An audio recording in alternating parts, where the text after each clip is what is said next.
Enlevez-lui les 100 pièces d'or et remettez-les à celui qui en a 1000. Car à celui qui a, on donnera davantage et il sera dans l'abondance. Mais à celui qui n'a pas, on enlèvera même ce qu'il a.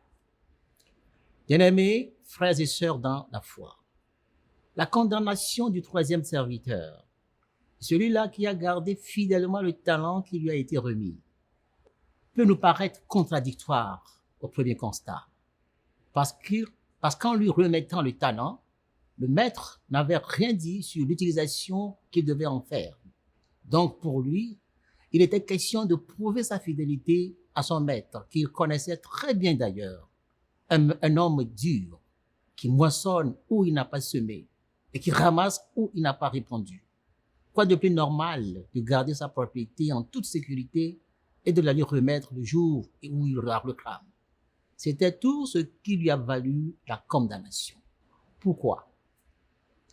Eh bien, frères et sœurs, la parabole des talents fait partie d'une série de paraboles qu'utilise Jésus dans ses enseignements sur le règne de Dieu. Par ces paraboles, Jésus exhorte ses auditeurs à la vigilance et à la fidélité. Dans les textes précédant cette parabole, il a fait des discours apocalyptiques sur la venue du Fils de l'homme qui surprendra les uns et les autres comme un voleur avant de continuer de les illustrer par les paraboles. Il a parlé du serviteur fidèle, ensuite il a parlé des 10 vierges, puis de la parabole des talents pour montrer les attitudes requises dans l'attente de la manifestation du règne de Dieu. Dans la portion de l'évangile de Matthieu dont nous venons d'écouter la lecture, nous pouvons mentionner les personnages suivants. D'abord, il y a Jésus lui-même, ensuite ses auditeurs, un homme que les serviteurs appellent maître, celui qui distribue les talents, puis les 3 serviteurs qui ont reçu les talents. Et ensuite, il y a eu d'autres serviteurs sous les ordres du maître qui avaient pour mission de jeter le serviteur bon à rien dehors. La parabole du talent, c'est quoi le talent?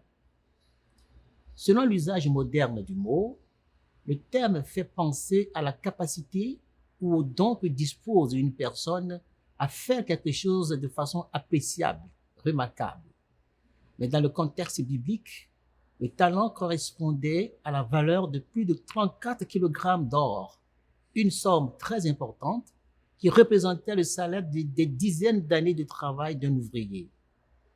Vous vous rendez compte que c'est toute une fortune qui a été remise à cet serviteur dont il est question dans le texte.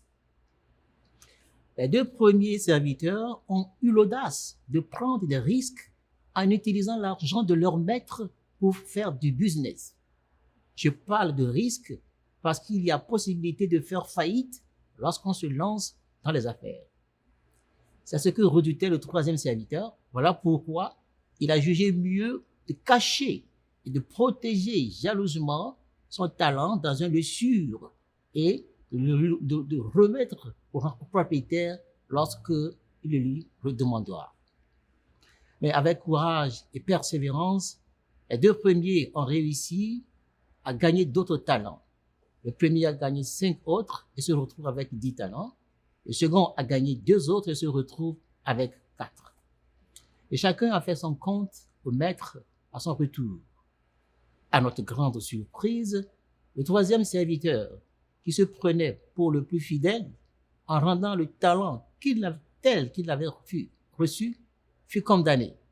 Et son seul talent lui avait été retiré pour être donné à celui qui avait 10 talents.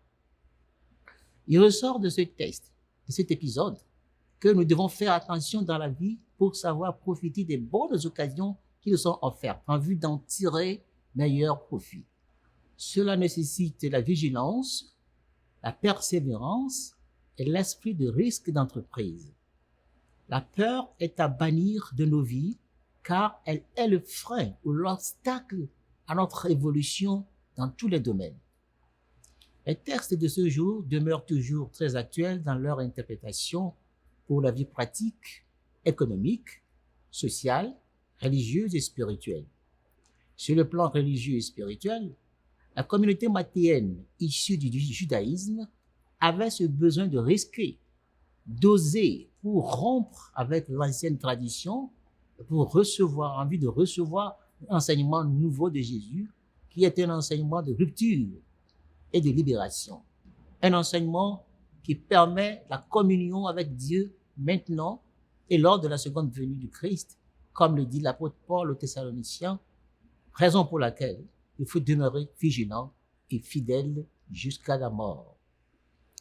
Il y a divers dons que donne l'Esprit de Dieu en vue de l'édification de l'Église, selon l'épître de Paul aux Corinthiens, confère 1 Corinthiens, chapitre 12, versets 4 et suivants.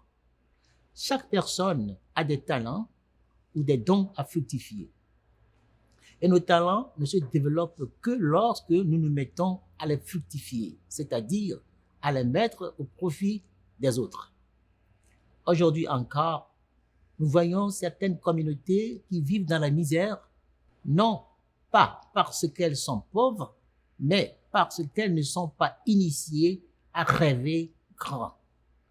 Puisque nul ne connaît la fin des temps, il faut toujours s'atteler aux tâches qui nous sont confiées, de faire fructifier nos talents pour assurer un lendemain meilleur sur le plan matériel et spirituel, et puis demeurer dans l'attente de la venue du Seigneur tout en restant éveillés et vigilants.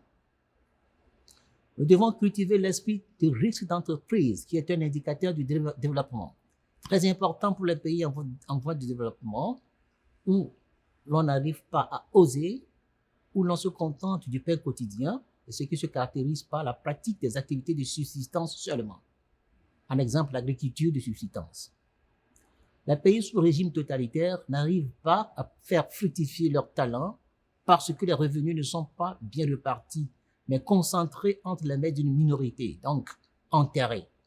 Il en est de même dans toute société où certains membres sont discriminés. Lorsque chaque membre ou chaque entité bénéficie des mêmes droits, les talents sont vite fructifiés et le règne de Dieu est vécu ici-bas en attendant son plein d'épanouissement lors du retour du Christ. Frères et sœurs, ne laissons pas dormir en nous les dons que Dieu nous a donnés. Commençons par les utiliser pour les faire développer, pour qu'à la fin, nous ne regrettions pas de ne pas avoir essayé, de ne pas avoir osé. C'est là où l'on peut grincer des dents en disant « Ah, si je savais ». Que l'Esprit de Dieu nous aide à identifier nos talents, puis à les fructifier, afin qu'au jour de la venue du Fils de Dieu, nous ayons aussi part la récompense promise aux élus. Amen.